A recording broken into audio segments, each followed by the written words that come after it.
प्रश्न 7।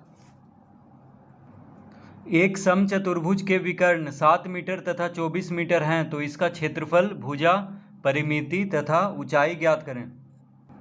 तो पहले हम एक समचतुर्भुज बना लेते हैं यहाँ पे।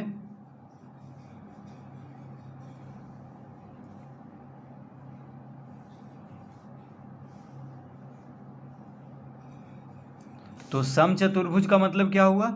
जिसका चारों भुजा क्या हो, बराबर हो। समचतुर्भुज का मतलब हुआ कि चारों भुजा बराबर। तो कह रहा है समचतुर्भुज के विकर्ण 7 मीटर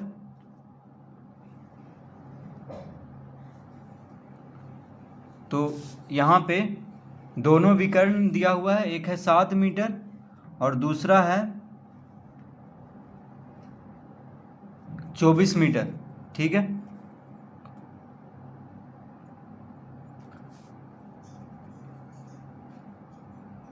तो समचतुर्भुज का विकर्ण दिया हुआ है 7 मीटर और 24 मीटर।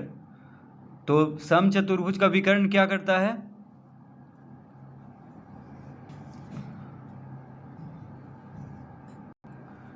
समचतुर्भुज का विकर्ण लंब समद्विभाजक होता है, यानी यहाँ पे 90 डिग्री का कोण बनता है। देखिए यहाँ पे कितना डिग्री का कोण बनता है? 90 डिग्री का। ठीक है, यानी लंब होता है। समचतुर्भुज का विकर्ण आपस पे क्या होता है? लंब होता है। जैसे AC BD पे लंब है और समद्विभाजक भी होता है, यानी मान लीजिए यहाँ पे O हम लिखते हैं। ठीक है, दोनों जहाँ पे मिल रहा है वहाँ पे O लिख दिए, तो AO बराबर OC हो जाएगा और DO बराबर OB। यानी समचतुर्भुज का विकर्ण जो होता है लंब समद्विभाजक होता है, यानी एक दूसरे पे लंब भी होता है। जैसे AC लंब है BD पे और समद्विभाजित भी कर रहा है आपस में एक दूसरे को। तो AO OC के बराबर है, DO OB के बराबर है। ठीक है, तो एक विकर्ण है 7 मीटर, एक विकर्ण कितना है? 7 मीटर। तो DO कितना हो जाएगा? DO हो जाएगा 3.5 3.5 मीटर और ये भी हो जाएगा 3.5 मीटर और 24 मीटर है एक विकर्ण, तो 12 मीटर हो जाएगा। देखिए इधर हो जाएगा 12 मीटर और इधर भी हो जाएगा 12 मीटर। ठीक है, तो AO कितना हो गया? 12 मीटर। OC भी 12 मीटर हो जाएगा, क्योंकि समचतुर्भुज का विकर्ण एक दूसरे को समद्विभाजित करता है। तो AO बराबर OC, यानी AO 12 मीटर हो जाएगा, OC 12 मीटर हो जाएगा, क्योंकि 24 मीटर दिया हुआ है एक विकर्ण। तो 24 का आधा क्या होगा? 12, यानी 12 मीटर हो जाएगा 24 का आधा। तो AO 12 मीटर हो जाएगा, OC 12 मीटर, क्योंकि AC कितना दिया हुआ है? 24 मीटर। और BD कितना है? 7 मीटर। BD कितना है? 7 मीटर। तो 7 मीटर का आधा क्या होगा? 3.5, यानी 3.5। 3.5 7 का आधा होता है, तो DO 3.5 मीटर और OB भी 3.5 मीटर हो जाएगा। ठीक है, इस तरह लिख लेंगे। अब पूछ रहा है कि क्षेत्रफल, पहला में क्या निकालना है? क्षेत्रफल। तो लिखेंगे पहला में क्षेत्रफल निकालना है, तो लिखेंगे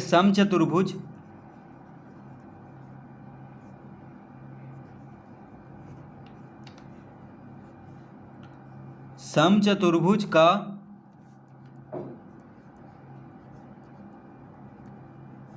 क्षेत्रफल बराबर होता है 1/2 गुना D1 गुना D2। तो समचतुर्भुज का क्षेत्रफल निकालने का सूत्र होता है 1/2 गुना D1 गुना D2।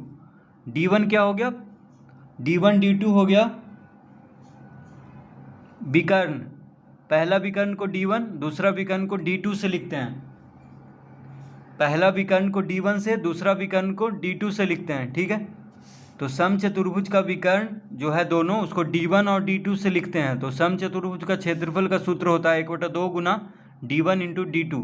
तो D1 D2 हम समझ चुके हैं क्या है। D1 हो गया पहला विकर्ण, D2 हो गया दूसरा विकर्ण। तो लिखेंगे 1/2 गुना d1 कितना है, तो d1 तो पहला विकर्ण है 7 मीटर, पहला विकर्ण कितना है 7 मीटर, देखिए 3.5 कितना हुआ 7 हुआ, यानी BD हो गया 7 मीटर दिया हुआ है, AC हो गया 12 यानी AC कितना हो गया 24 मीटर, तो दूसरा विकर्ण है 24 मीटर, तो D1 7 D2 24, ठीक है। तो D1 के जगह पे 7 मीटर लिखेंगे, D2 के जगह पे 24 मीटर, 2 से 24 कट जाएगा, 12 दूना 24, तो कितना आ गया 12 सत्ते 84 वर्ग मीटर। तो समचतुर्भुज का क्षेत्रफल हो गया 84 वर्ग मीटर, ठीक है। तो पहला का उत्तर देखिए आ चुका है, समचतुर्भुज का क्षेत्रफल निकालना था तो आ गया है 84 वर्ग मीटर। अब क्या निकालना है दूसरा में, भुजा।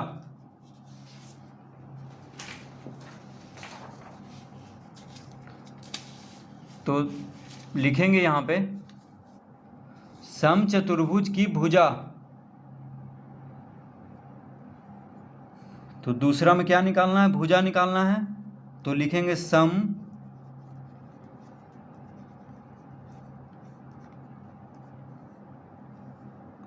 समचतुर्भुज की भुजा।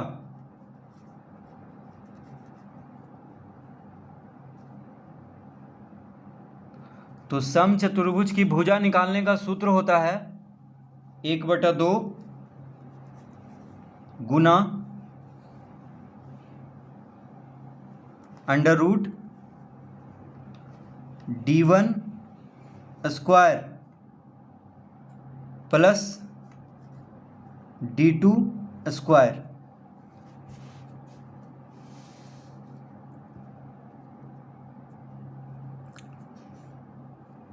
ठीक है। तो समचतुर्भुज की भुजा निकालने का सूत्र क्या होता है, 1/2 गुना √ D1 square plus D2 square. तो D1 D2 क्या है, D1 हो गया समचतुर्भुज का पहला विकर्ण, D2 हो गया दूसरा विकर्ण, ठीक है। तो विकर्ण को, समचतुर्भुज का विकर्ण को D1 और D2 से लिखते हैं। समचतुर्भुज में 2 विकर्ण होता है, तो पहला को D1 से, दूसरा विकर्ण को D2 से, ठीक है। तो D1 हमेशा याद रखना है, D1 D2 क्या है, समचतुर्भुज का विकर्ण है। तो लिखेंगे 1/2 गुना, और ये सूत्र को याद कर लेना है समचतुर्भुज की भुजा निकालने वाला, ठीक है। समचतुर्भुज का क्षेत्रफल निकालना तो आसान है, 1/2 गुना D1 × D2, लेकिन यहाँ पे 1/2 गुना D1 स्क्वायर प्लस, यहाँ पे देखिए प्लस D2 स्क्वायर का √ तो D1 कितना है 7, D1 कितना है, पहला विकर्ण है 7 मीटर, तो 7 का स्क्वायर, दूसरा विकर्ण है 24 मीटर, तो 24 का स्क्वायर, ठीक है। 7 का स्क्वायर प्लस 24 का स्क्वायर, तो लिखेंगे 1/2 गुना √ 7 का वर्ग होता है 49, 7 गुना 7 49, और 24 का वर्ग, तो 24 चौके 96, 24 दूना 48 और 9 कितना हो गया 57, यानी 576, 24 का वर्ग कितना होगा 576, ठीक है। 24 गुना 24 हो जाएगा 576, तो लिखेंगे 1/2 गुना 49 जोड़ 576, तो 9 6 15, 9 6 15, हाथ में रहा 1 7 4 11 1 12, 5 1 6, तो 1/2 गुना √ 625, तो 49 और 576 को जोड़ेंगे तो कितना आ जाएगा 625, यानी 1/2 गुना 625 का वर्गमूल क्या होगा 25, 25 गुना 25 होता है 625, तो 625 का वर्गमूल हो गया 25, तो 1/2 गुना 25 कितना हो जाएगा 25/2, तो 25 को 2 से भाग देंगे तो कितना आ जाएगा 12.5,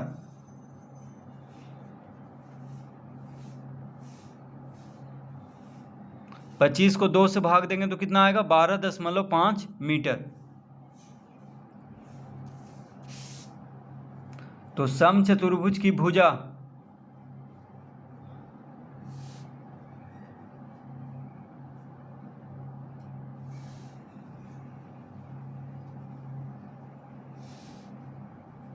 समचतुर्भुज की भुजा कितना आ गया? 12.5 मीटर। अब हमको निकालना है, तीसरा में क्या निकालना है? परिमिति। तीसरा में परिमिति निकालना है।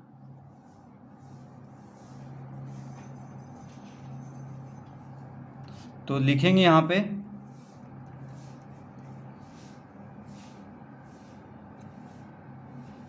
समचतुर्भुज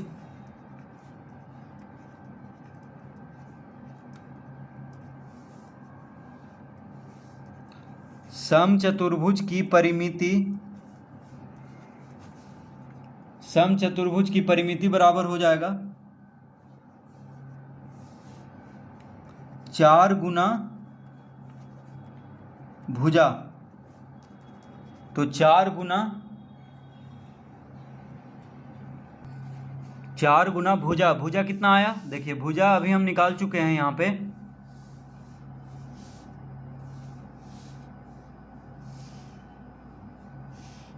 बारह दशमलव 5।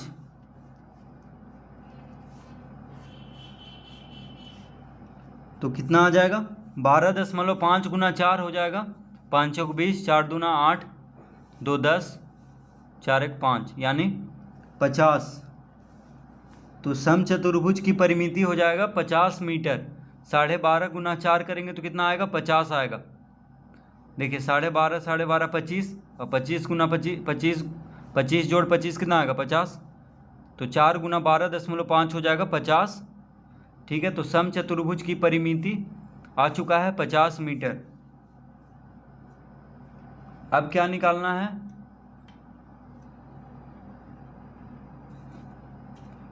ऊंचाई। तो समचतुर्भुज का ऊंचाई ज्ञात करना है।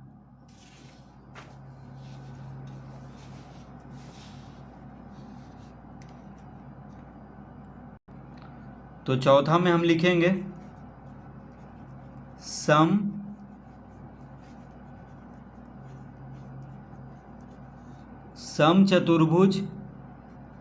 समचतुर्भुज का क्षेत्रफल। तो समचतुर्भुज का क्षेत्रफल हम कितना लाए थे? 84 वर्ग मीटर लाए थे हम। ठीक है, पहला में। तो समचतुर्भुज का क्षेत्रफल कितना लाए थे? 84 वर्ग मीटर। ठीक है, समचतुर्भुज का क्षेत्रफल कितना लाए थे? 84 वर्ग मीटर। तो समचतुर्भुज का क्षेत्रफल निकालने के लिए हम यहाँ पे सूत्र लगाएंगे, आधार गुना ऊंचाई। तो आधार गुना ऊंचाई बराबर हो जाएगा 84 वर्ग मीटर।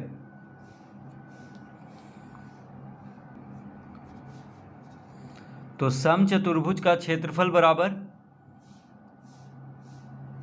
हम लाए थे 84 वर्ग मीटर पहला में।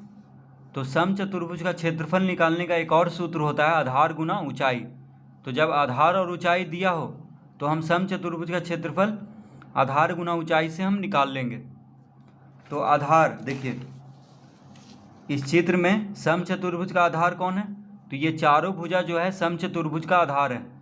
तो समचतुर्भुज की भुजा कितना आया था? 12.5 मीटर, यानी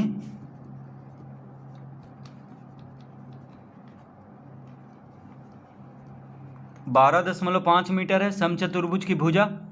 यानी ए बी कितना है? 12.5, बी सी है 12.5, सी डी है 12.5 और डी ए है 12.5, क्योंकि चारों भुजा बराबर होता है।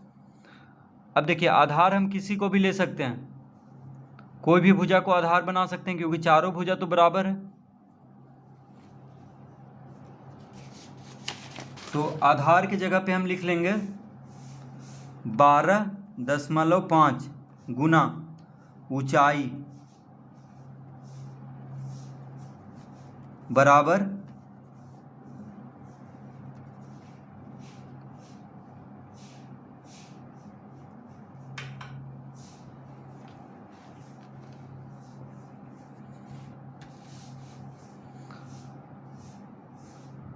तो आधार की जगह पे हम क्या लिख लिए हैं, 12.5।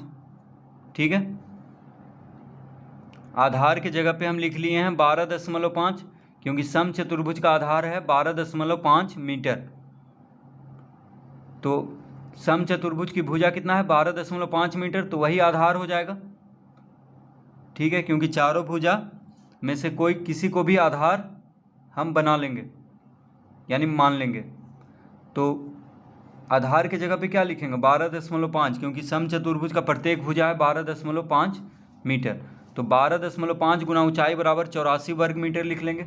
अब देखिए, समचतुर्भुज का क्षेत्रफल आधार गुना ऊंचाई क्यों हुआ, क्योंकि समचतुर्भुज क्या है, एक समानांतर चतुर्भुज है। समचतुर्भुज को हम समानांतर चतुर्भुज कह सकते हैं, क्योंकि इसमें चारों भुजा क्या होता है, बराबर, और समानांतर चतुर्भुज में सम्मुख भुजा बराबर होता है। तो समचतुर्भुज को हम समानांतर चतुर्भुज कह सकते हैं। ठीक है, तो समानांतर चतुर्भुज का क्षेत्रफल का सूत्र होता है आधार गुना ऊंचाई। तो यहाँ पे भी हम वही सूत्र लगा देंगे, क्योंकि समचतुर्भुज क्या है, एक समानांतर चतुर्भुज है। तो आधार की जगह पे समचतुर्भुज की भुजा कितना है, 12.5 मीटर। तो आधार की जगह पे 12.5 लिख लेंगे। तो 12.5 गुना ऊंचाई बराबर 84 वर्ग मीटर। तो ऊंचाई बराबर कितना आ जाएगा, तो लिखेंगे अतः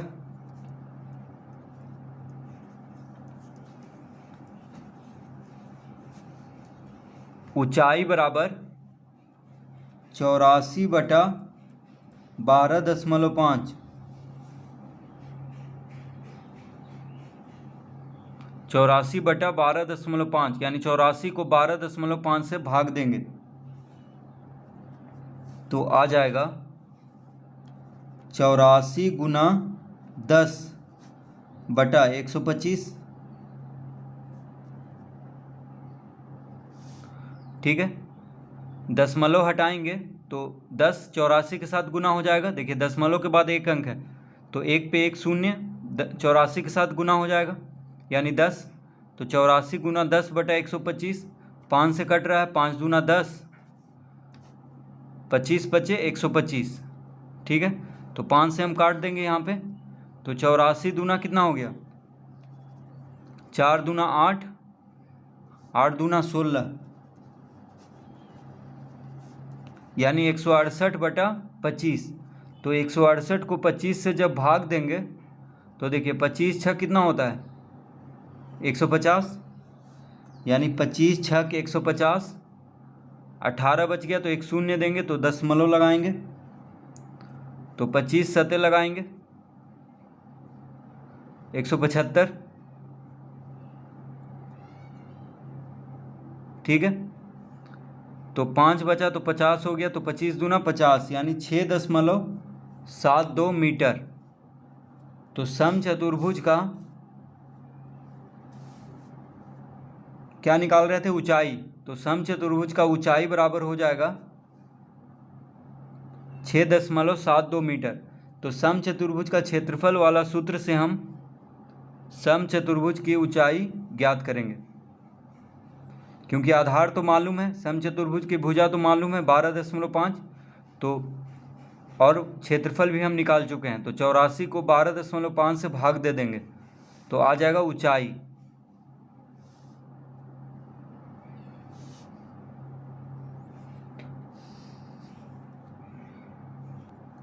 तो इस तरह से प्रश्न 7 हल करेंगे।